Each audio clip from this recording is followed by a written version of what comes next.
লাঠি নিয়ে কসরত, কখনো প্রতিপক্ষের উপর সুযোগ বুঝে ঝাঁপিয়ে পড়া, আবার কখনো প্রতিপক্ষের হামলা থেকে নিজেকে রক্ষা করতে রপ্ত করা সুনিপুণ কৌশলের প্রয়োগ দেখে প্রতি মুহূর্তেই উচ্ছ্বাসিত উপস্থিতিরা।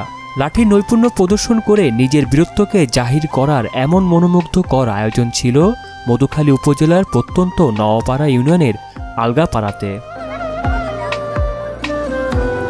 অজপাড়া গায়ে এমন আয়োজনে ঘাটতি ছিল না দর্শকের উপস্থিতির। হারানো ঐতিহ্যর এই আসরে তাই উপস্থিত হয়েছিল হাজারো নারী, পুরুষ ও শিশু।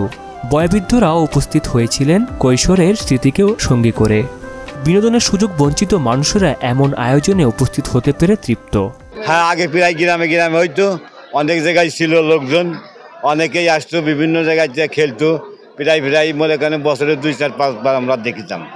বহুকাল দেখিনি, পাকিস্তান ফিল্মে দেখছি, তারপর আর দেখা যায়। লাঠি খেলা যাকে বলে লাঠি খেলা, এই যে বড় একটা শখের জিনিস। আমরা ছোটবেলায় দেখছি, আমার বাপ দাদারা খেলছে, বহু জায়গা আমরা গেছি খেলার একবার।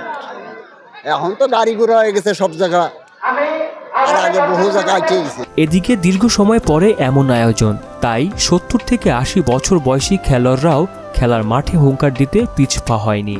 নানা বয়সী খেলোয়াড়েরা জানান, কোনো কিছুই পাওয়ার আশা নয়, মানুষকে বিনোদন দিতেই তারা নিজের নৈপুণ্য প্রদর্শন করে থাকেন। বয়স প্রায় 60 বছর বয়স এবং লাঠি খেলার বয়সই আমার 45, এবং আমি ছোটবেলার থেকে খেলা শিখছি। খুব আনন্দ করে, আমার ভালো লাগে, তাইলে আমি এই লাঠি খেলাটা ধরে রাখছি। আমি লাঠি খেলি 10 বছর, লাঠি খেলতে ভালো লাগে, ছোটবেলার শিখছি আর কি, এই জন্য লাঠি খেলি 10 বছর। আমার দাদাই উস্তাদ, আমার দাদাই খেলা শিখাইছে আর কি। আর উদ্যোক্তা ও অতিথিরা মনে করেন, মানুষের মনের খোরাক জোগাতেই প্রতিনিয়ত এ ধরনের আয়োজন করা দরকার। নেশা আর মোবাইল গেমে মেতে থাকা যুব সমাজকে সুপথে ফিরিয়ে আনতে এ ধরনের আয়োজনের বিকল্প নেই। মধুখালী উপজেলার নওয়াপাড়া ইউনিয়নের ঐতিহ্যবাহী একটি গ্রাম। এখানে আজকে কয়েক হাজার নারী পুরুষ সমবেত হয়েছে। লাঠি খেলা এটা গ্রাম বাংলার একটি ঐতিহ্য।